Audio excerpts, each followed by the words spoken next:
Terrible. Should we dive into it? Whatever works for you. Yeah. We are recording, so it's all We good. are recording. Let's dive into it. Welcome to Random Access Memories, a retro gaming podcast. Every week, I invite someone on to talk about a game that means something to them, that has some relevance, some importance. Joined by Neil from RMCRetro. Neil, I never define the word retro, and I wonder what retro means to you. Oh, yeah. I was listening to your podcast with Retro Faith last week. Yeah. It was a tricky one. It's a really tricky one to answer. A lot of people will define it as 20 years. They'll just say 20 years, and that's it. That's retro. For me, something retro, it has to make you feel warm and fuzzy. There has to be that nostalgic connection to it for me. So something retro is something that takes me back. Where's my phone going? Can you believe this? How rude. This is every week. Every week there's an issue, there's a dilemma. So something that takes you Something back. that takes you back. Now, there's a huge flaw in that, because I run a channel that talks about things that we call retro, and many of those things I never had in the first place. But a lot of those things I might have seen in the Argos catalogue. I might have seen on the high street and really wanted. So I can even get nostalgic about things I didn't have, because now I can get my hands on them. There's no right answer, Ian. No, there isn't. And that's the beauty of this. Everyone, in a couple of weeks, we've got someone coming on who's never played a video game in their life. Wow. It's exciting. She is hugely connected with video games. Right. Everybody who's ever played a game will know her voice. She's never played a game in her life. And that is the beauty of this. Let's get a little introduction from you, first of all. So RMCRetro YouTube channel, there are podcasts, there's a physical place. Do you want to just tell the listener, what your background is and how you're connected to this world? Sure. Okay. So primarily I am a YouTuber making videos about all this retro stuff. Started out 2017 in my spare room, just tinkering, just making videos about games, flight sims primarily. Okay. I'm a bit of a flight sim nerd, and then moved on to repairing things. The Amiga 500, for example, I did a video on repairing the Amiga 500 and talking about my experiences of owning one back in the day and how much I loved it. And that kind of took off over the years to turn into a physical space. So we've gone from tinkering in the back bedroom to having multiple museums, a beautiful, 4-story mill in the Cotswolds, an arcade museum, a computer and console museum, where I still make the videos and treat it as a studio. But people now can come and visit me and try all the things out that they see on the channel. So obviously there's a big gap in that story that needs filling, but that's the journey. That's the summary of where we are. I haven't been to the museum yet. I'm coming at some point. Get ready. But I haven't been yet. I just want to go back to something you said. People under 40 will not know the excitement of getting the Argos catalogue and flicking through it. That really was a huge part. The run up to Christmas, going through the catalogue. I'll have that. I want that. It was like a window to another dimension. It was so exciting. Yeah. And do you know, I can tell you a way to measure how nostalgic that is. Go on eBay and look for a 20-year-old Argos catalogue. They're 40 or 50 quid. No, really? Yes. Yeah. So, yeah, people want them, because I thought I'll get one for the museum. I've got various old gaming catalogues and magazines and things like that, and people love to pick them up. So I thought, wouldn't it be brilliant to put an Argos catalogue in there? 40 or 50 quid, even more if you're going back into the 80s. God knows how much the pens cost to get if you can find an authentic little Argos pen. That's amazing. Yeah. What was gaming like for you growing up? When did you first go, oh, there's these things called computer games? Around about 1985, 86, it was Christmas morning, and Amstrad CPC 464 appeared. Wow. It was a joint present for me and my brother. My dad had obviously been playing on it the night before, from the way it was laid out and the things that had been opened. And that was it for me. So it was a joint present, but my brother immediately played on it for 5 minutes, ran off to play football. He was into football. Whereas for me, just that moment of seeing that a television screen, or in this case, you got a monitor with your Amstrad, seeing that television could be interactive, that you could control something on the screen. Yeah. I think a lot of people of a certain age had that moment. This is a two-way thing. I can actually control this. Um, and that leads into other things. It leads from gaming into wanting to be able to control that yourself through programming and all of the other things that you want to do with computers. But that first moment you realize you can interact with a TV screen is huge, I think. We have one of those Binatone, and if you see Mm. me moving, it's because I've got a cat that likes to climb all over the things. Come and sit here. We had a Binatone Pong machine, and it was okay, but it wasn't great. When we got our first computer, the Dragon 32, not a great computer, but I've got a big soft spot. Typing words on the screen. Yeah. We've never seen anything like it. It was incredible. Yeah, so how does a kid these days comprehend what a big step that is? What is their equivalent? I don't know. TV has always been interactive for them, whether it's streaming services or video games. There's always been that two-way control. So, yeah, I don't know what the equivalent is now. If you hand any screen to a kid now, they'll start tapping it and doing the enlarge. Oh, we see that in the museum. Yeah, yeah. Even on, say, an Amstrad CPC, I've seen a kid like tap the play symbol on the top of the computer rather than pushing the actual button, because big physical clunky buttons are even less of a thing these days. Yeah. So you do get. We'll talk about the game in a second that you brought. You do get a lot of kids coming to the museum because part of me thinks, well, not part of me. Some people will think it's just boring old men going along and reliving their youth, but actually, I know that's not true because I know my kids. I took them to one of those retro arcades, the Pixel Bunker in Milton Keynes. Yeah. They love it. They love it. If they see Chucky Egg set up on my BBC, they will go and spend some time playing Chucky Egg or Repton. So you get a lot of kids come to the museum. Yeah, just tomorrow we've got a half-term session specifically aimed at kids and their parents, and it's sold out. And it's got a really, really good reputation every half term now or school holidays, and it always sells out now. So the kids want to come. Obviously, they can make connections with Sonics and Marios. They can see them. But I think they find a lot of the games very, very accessible. They're just not too complicated to sit down and play on. In a way, many of the old games are very similar to mobile games. They can just sit down and they can play on them. And then when you go into the arcade, a full-size, 7-foot arcade cabinet with a lit-up marquee and all the sounds coming out of it, it's just as impressive now as it was to us in the 80s, regardless of what game's on it. So that really attracts them and pulls them in. So, yeah. So, what game are you bringing to us today? This is a game that I've had a tiny experience with years and years ago. So tell us what you've got and why. Okay, so I feel like I've bitten off more than I can chew for the time we've probably got on this podcast, because I haven't chosen a game. I've chosen a whole series which spans over 20 years and 10 games. Okay, we've got half an hour, Neil. I'll tell you. Okay. That series is Ultima. Yeah. By a chap called Richard Garriott. And there's so much to talk about with this series. He started programming it in 1974 on a teletype. Wow. So he didn't even have a screen when he started programming this. This is a guy who was big into Dungeons and Dragons, the traditional sit down with your pen and paper, someone takes on the role of the dungeon master and you play the game that way. Well, he wanted to make an electronic version of that. His dad was a NASA astronaut, so he had access to all kinds of technology. I went to a pretty good school with access to all of this stuff.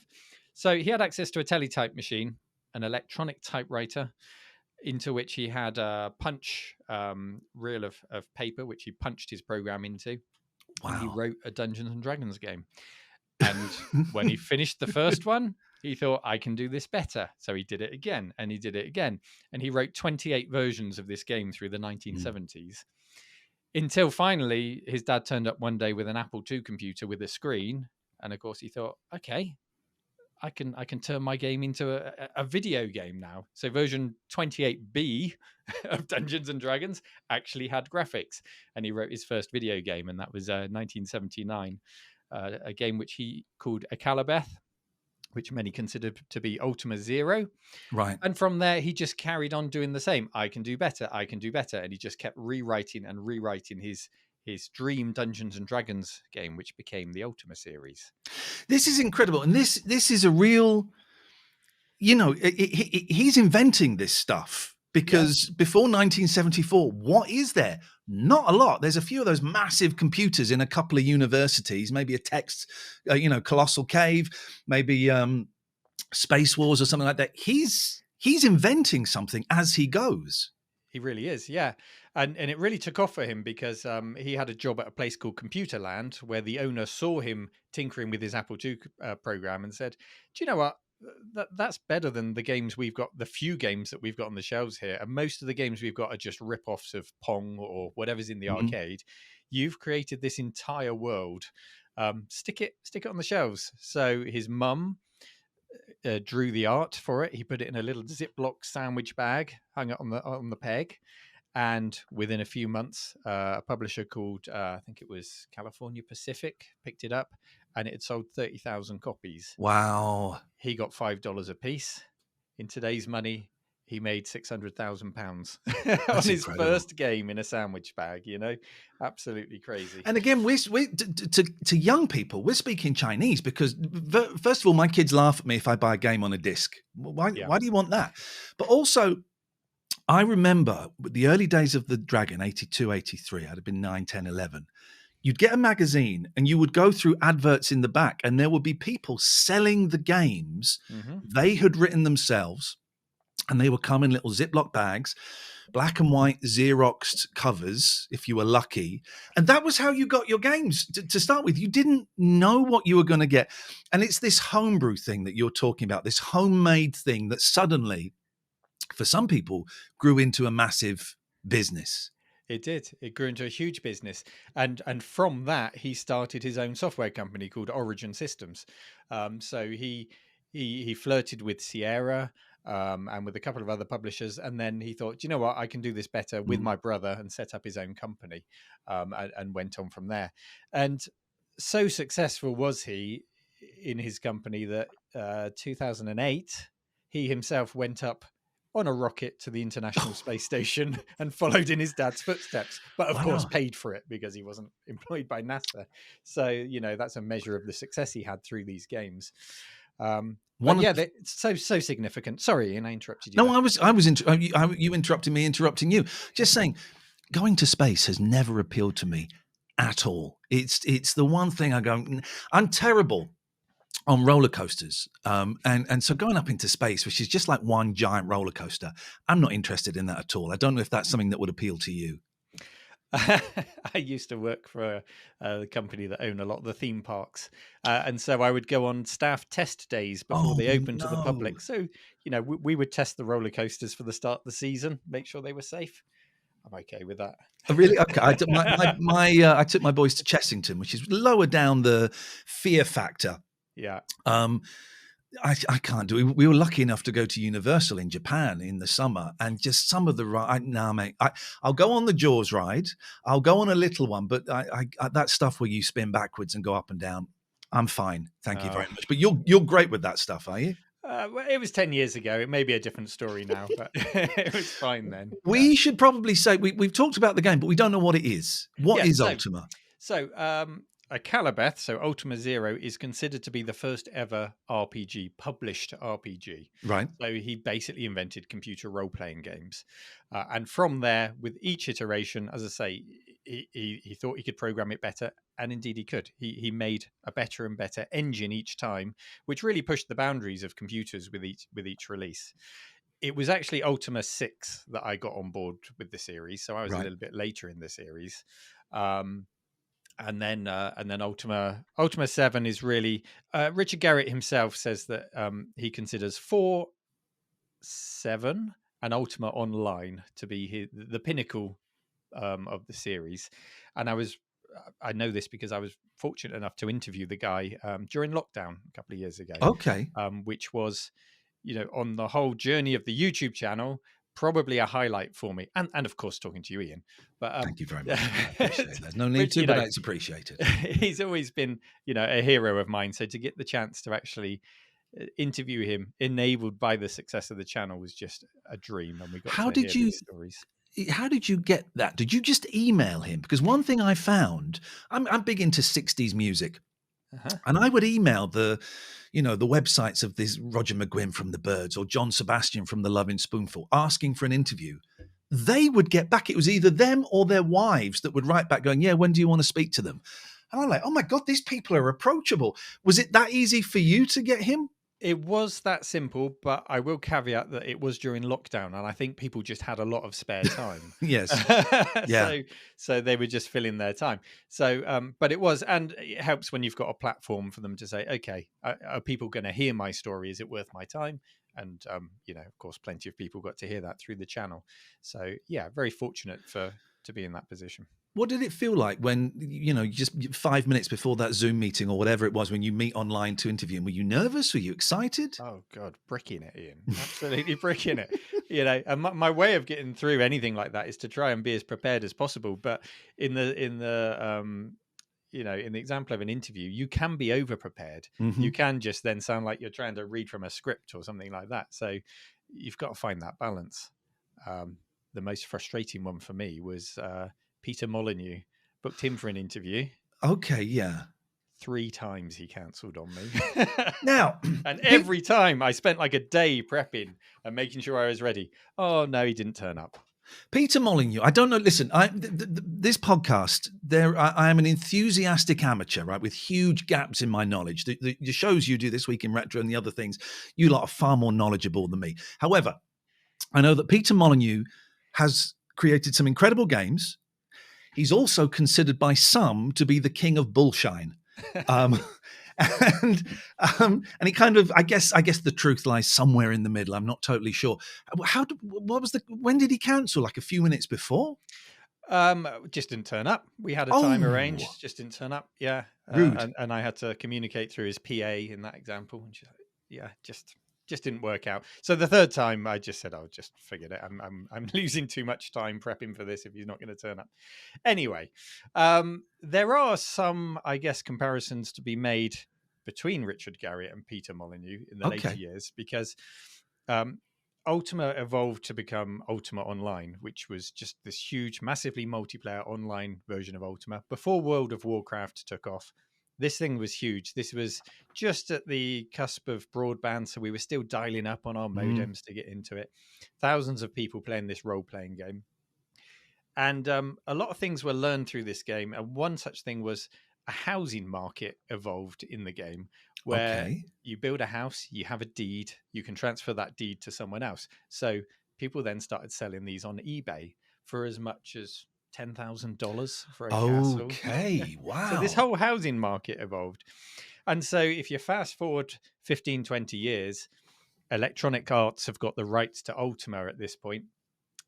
Richard Garriott wants to make a new RPG but can't use the Ultima name. So he kickstarts this thing called Shroud of the Avatar, the spiritual successor of Ultima.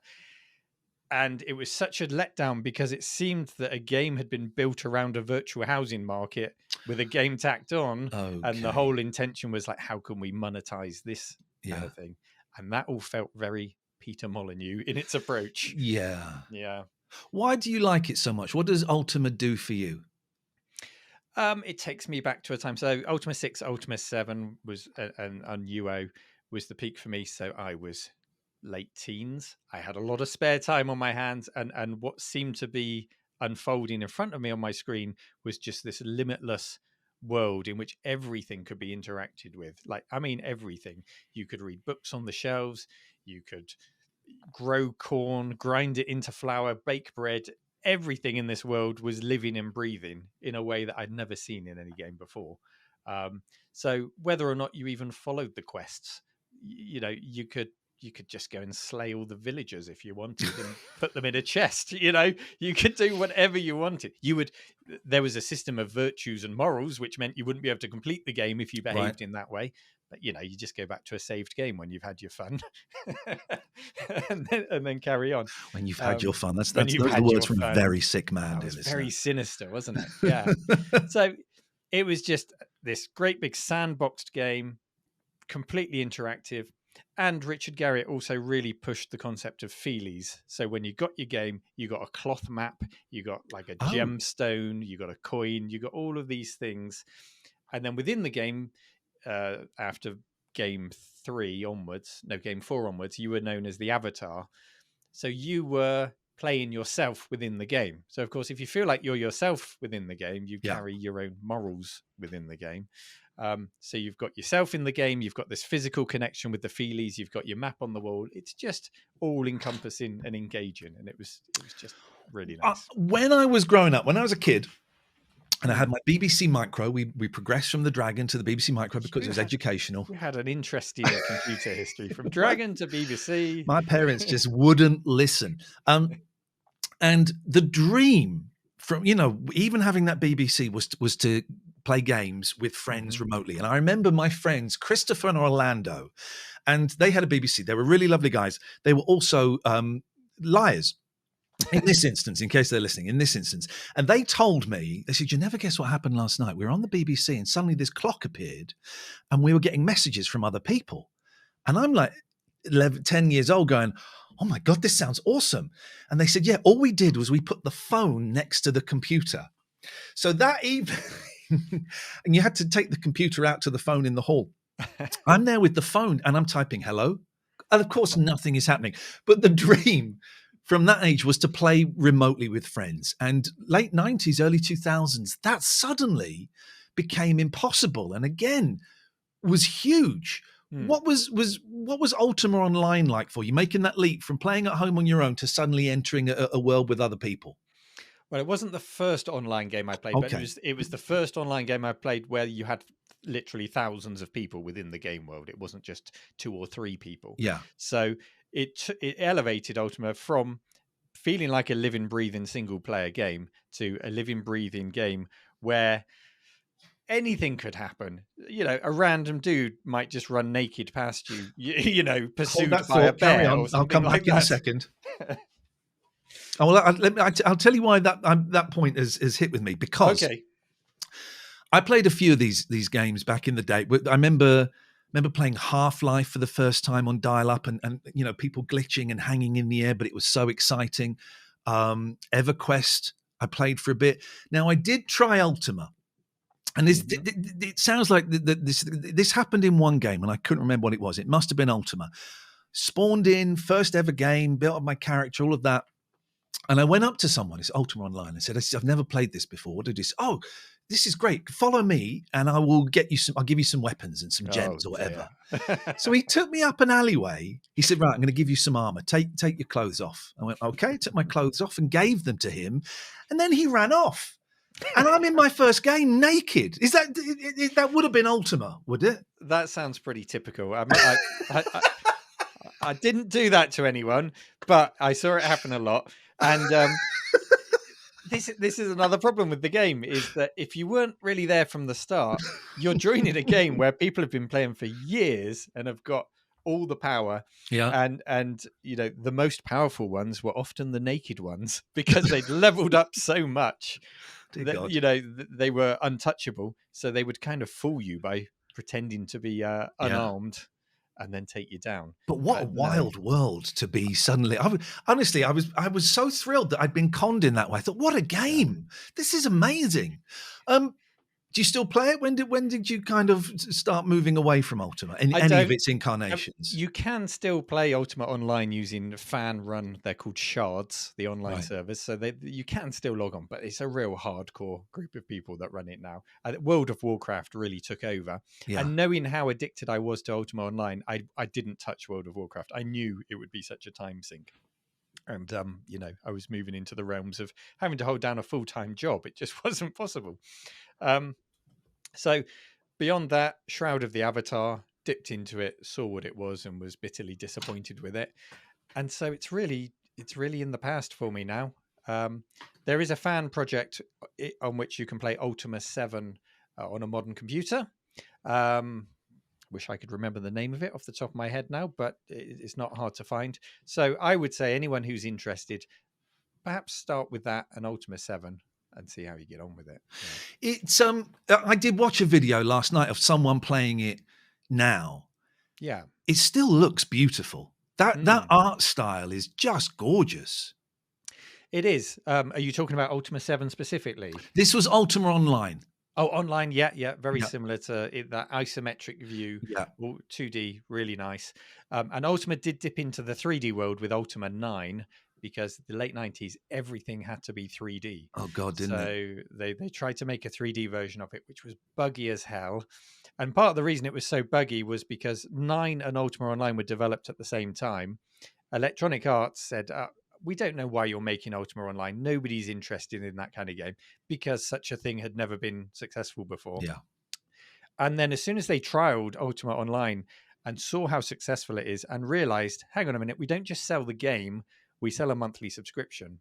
This is a cash cow. So they shifted a huge part of the team of Ultima 9 onto Ultima Online. And so 9 suffered and was rushed out. And so we got this buggy as hell 3D version of Ultima, but this fabulous Ultima Online. I would love to have seen Ultima 9 reach its potential, but I see why it happened. Was there a period for you when you stopped playing games? Because there was for me when at the end of the BBC's life, I never got into the Mega Drive. I played a couple of games on the Mega Drive, a little bit of Sonic, but it didn't really touch me. So from the BBC, it wasn't until I went round to a friend's house years later and they had a black box on the telly. I said, "What's that?" And they went, "Oh, it's a Sega Saturn." Oh, I'll have a go at that. And I saw Wipeout on the Sega Saturn. The last thing I'd seen was Citadel on the BBC. Okay, yeah. And it was like, oh my God, we got this good. And I was back in. Was there a period for you where you kind of drifted away, or have games always been a part of your life? To a degree, I'm kind of in that period because I always went back to the retro stuff because it was so easily accessible. I bought around about 2000. I picked up the Yellow Pages when that was still a thing. Wow, okay. I lived in Bournemouth, a seaside town, so I called all of the local arcades that still remained and were just on their dying legs, and managed to pick up an arcade machine for 50 quid. So I stuck that in my house and had that set up. So I always had those retro games in my arcade and got to enjoy them. But then, as life took over, I had less and less time for modern gaming. So to be honest, I'm really not up to speed on modern games. I recently got a Switch in an attempt to try and get up to speed. Wow, look at you, just as its lifespan is coming to an end. So I've got that. So I would say I'm kind of semi, I've got one toe in the water there. But retro's always moving forward, which is a challenge for the museum. We have to, it can't be all about what's retro to me. Yeah. I have to cater to the next generation. So I'll get to enjoy what's retro to the kids, but is new to me. You'll be playing the Wii U soon enough. Exactly. Wii U, this is incredible. Without prying too much, this is how you make your living. It is. It's full time. Yeah. Incredible, so in the week, the museum is the studio where I make the videos. And then at the weekend, we open up to the public. Yeah. It's amazing, isn't it? I've been very, very lucky in my career on telly. I made a lovely documentary about video games. I got to go all around the world and play with Miyamoto and the guy who invented Space Invaders. I can't remember his name. And do that. I did a TV series that was so-so. And for a part of my life, video games paid for a kitchen in a flat that I had once, And I look back and think, my God, did this really happen to me? Did I really earn money from talking about video games, playing games, going and meeting Miyamoto, the creator of Mario? You talk about your experience. My God, it was like walking in and meeting John Lennon or something. Yeah. Do you ever pinch yourself and go, oh, this can't be real? I'm making a living out of this. Every day. And the best part about the job is seeing the people come into the museum and just instantly turn into little kids again, see everything around them. It's not the YouTube, as much as I love it. That's the one thing at the moment that makes it all worthwhile for me, just seeing people come and share what we've created through the channel. It's fantastic. So yeah, I pinch myself every day. And as I said earlier, the chance to speak to people like Richard Garriott, haven't got to the levels of Miyamoto yet. Maybe one day. You never know. One day. But I am starting to see more and more companies take this retro thing and preservation of video gaming history slightly more seriously. And I really hope that more and more companies do get on board with that and take it as seriously as the history of the film industry or the music industry, and take strides to help us to preserve all of that history, rather than just, the old school way of thinking, it's just video games, Iain. It's just video games. Who wants to save them? I'm a big fan of emulators and all those hacks and all of those things. They're great. Yeah. However, going to this arcade last week with the kids, these things are tactile. They're tactile. You need to get your hands on those little buttons with the little dips in, the Pac-Man joystick. You need to be able to lean on a cabinet while you're watching your son play Donkey Kong. That all of that, you don't want to do that. You want to go there. There is something, arcades in particular, there is something wonderful about walking into a darkened room and touching these machines. Yeah. Well, first of all, Pac-Man is not the greatest game ever. I'll just call you out on that for your Oh, last week's show. Wow. Okay. Where would you rank Pac-Man in the top 500? It's up there. It's up there. For me, Robotron has got to be up there. Have you ever played Robotron? Is that the one with 2 controllers? 2 sticks. I know you were talking about how you loved Pac-Man because it was just 1 stick, but if you can handle 2 sticks, Ian, it is all encompassing. It is a full body experience, a proper game of Robotron. But yeah, you're absolutely right. When I talk about preservation of video games at the museum, it's not just about the things, it's about the experience. I really want to try and preserve that, the feeling of walking into an arcade and just being overwhelmed by all of the attract sounds from the arcades. Or the high-pitched whine, if you're lucky to be young enough, from CRT monitors. We often get kids complaining about that. And the old joysticks, and just the whole experience. The longer we can preserve that, for the better, because emulators are fantastic, and I love that they exist. But if you really want to experience it, get down to the arcade archive or down to the cave and try it out. Sorry, I almost turned into an advert there. Feel free to turn into an advert. I am coming at some point. It's whereabouts are you based? Is it Swindon? Why have I got Swindon in my head? Stroud in Gloucestershire, not far from Swindon. Yeah, that's okay. I'm coming at some point. Going back to Ultima, what are your kind of abiding memories of it? When you think fondly back to those days as a young man playing Ultima, what kind of memories come up for you? Taking it to school is a weird one, because I would play it at home, and because it came with the feelies, the books of lore, the spell books, I would take them to school. Now, I was from quite a sporty family. I had an older brother who was at school, and it's kind of set the precedent. You're going to be a footballer, you're going to be a rugby player, all of this stuff. And I was all of those things, but very quietly, without telling all the sporty friends. I was in the corner reading my book of spells from Ultima, going, right, I need to get some more regents tonight when I get home so that I can make this spell. And I loved it. I loved the feeling that the game was more than just what was on the screen. It was all encompassing. I do think, I remember getting Elite. I'm a huge fan of getting Elite on the BBC. And it came in a big old box. And for PC games, they did. But for a BBC, you didn't get anything like big old box, an instruction manual that was so thick. There was a novella in there as well. The Dark Wheel. The Dark Wheel. Yes. And I remember devouring that on Christmas Day. The cassette, the strip that went above the keys.